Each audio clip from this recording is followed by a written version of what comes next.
Swastiastu. Om Awik Namastu Namasidam. Om Anobadah Ketabianto Wiswata Sampurasun. Halo semutan semua, selamat siang Iwayan Dharmawijaya dari Pasraman Taman Dharmawidya, Pura Agung Jagannatha, Pasundan.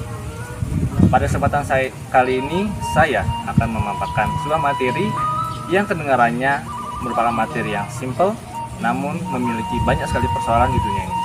Cerita Karana adalah ajaran dalam agama Hindu yang berarti tiga hubungan harmonis pada Tuhan, alam, dan juga sesama manusia. Kepada Tuhan itu berarti kita membangun relasi yang baik dengan Tuhan, seperti berdoa, berjapa, bermeditasi, dan juga beryoga. Pada sesama, kita membangun hubungan yang relasi yang bersama dengan cara kita menghormati dan menghargai sesama kita.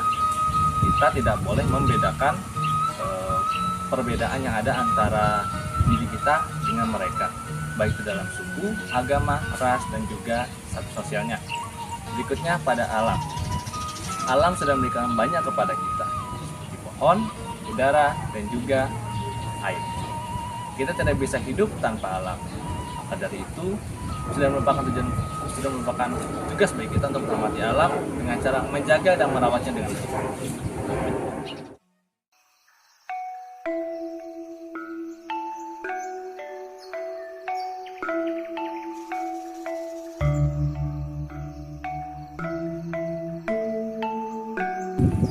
Seperti yang sudah saya paparkan sebelumnya, Cerita Karana adalah ajaran agama Hindu yang mengajarkan tentang tiga hidup harmonis pada antara Tuhan, alam, dan juga sama manusia.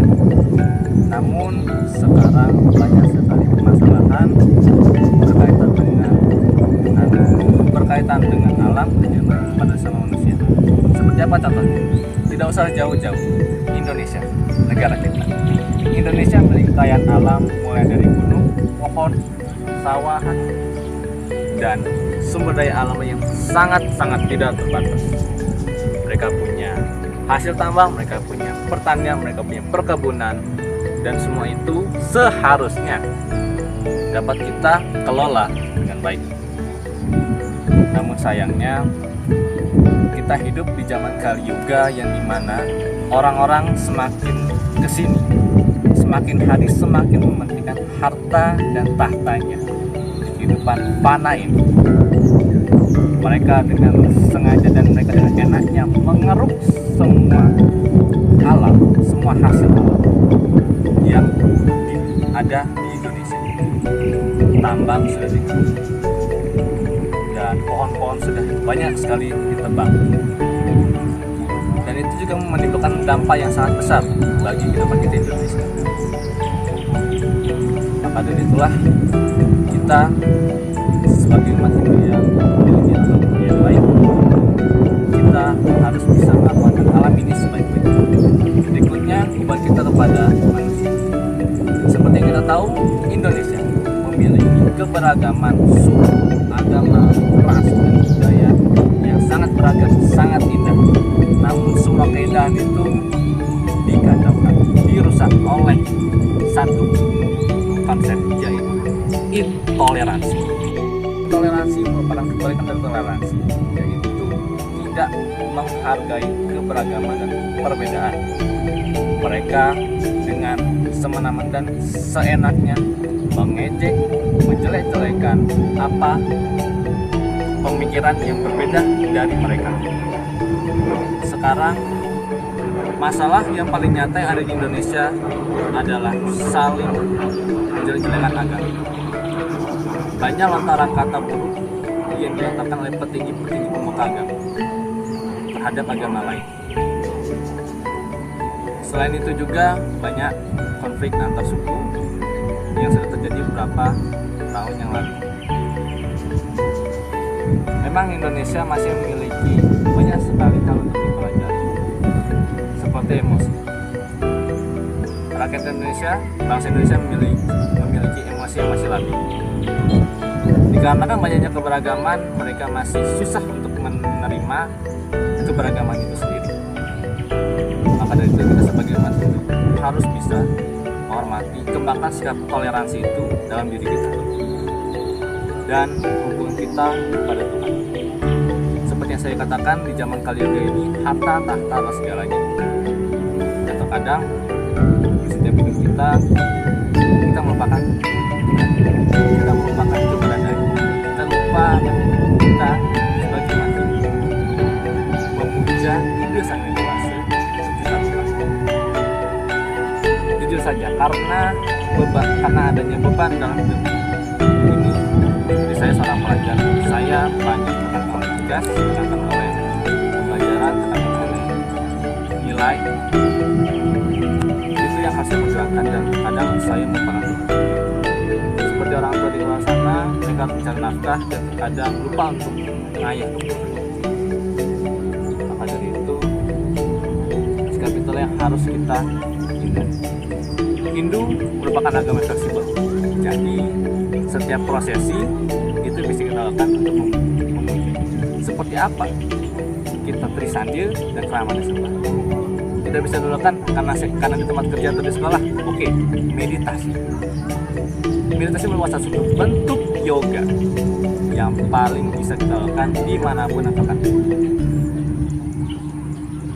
Di meditasi kita bisa sambil menenangkan pikiran kita, menenangkan batin kita, memanjatkan puji syukur kita terhadap ide sang yang dewasa dalam bentuk ucapan dalam hati.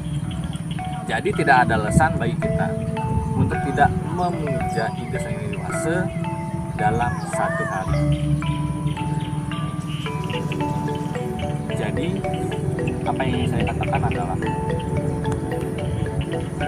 marilah kita sebagai umat Hindu dengan pemikiran yang logis, dengan konsep yang kuat, tanamkan sikap toleransi, tanamkan sifat saling menghargai, tidak hanya kepada teman kita, tapi terhadap lingkungan dan kepada kita.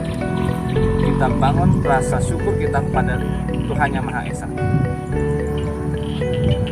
Dan seperti yang saya katakan, terkadang banyak sekali konflik, mulai dari menjelek-jelekan, membuli orang yang berbeda konsep kepada kita.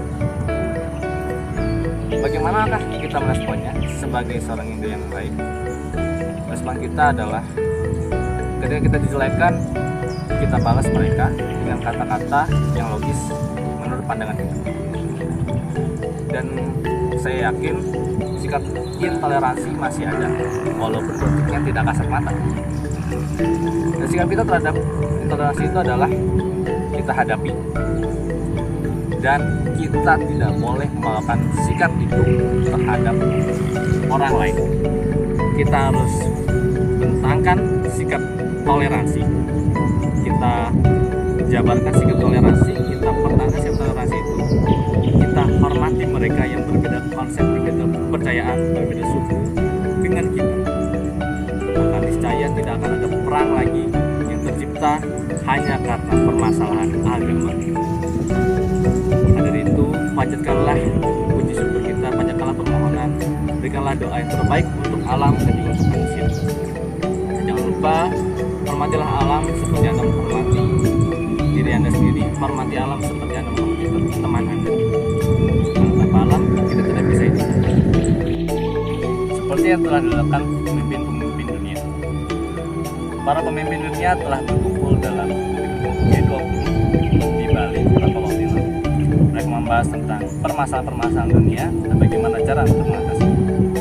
Mereka telah melihat juga kondisi alam di Bali. Mereka melihat takjub dengan apa yang Indonesia hasilkan, dengan apa yang Indonesia punya. Maka dari itu, marilah kita juga ikut berkontribusi dalam gerakan dunia ini dengan cara kita membangun konsep Tritakana dan menguatkannya kembali. Sebagai umat Hindu, mari kita bangun sifat Tritakana dan tanamkan konsep itu dalam kehidupan kita sehari-hari. Dan itulah ajaran Tritakana. Pertanyaannya sekarang, sudahkah Anda mengucapkan syukur kepada Tuhan hari ini? Sudahkah Anda mengucapkan terima kasih kepada Tuhan atas berkah dan anugerahnya karena kita masih bisa bernafas? Sudahkah Anda mengucapkan terima kasih, minta maaf dan tolong kepada orang yang Anda sayangi? Dan sudahkah Anda mengucapkan terima kasih kepada diri Anda sendiri sebagai bentuk harga kepada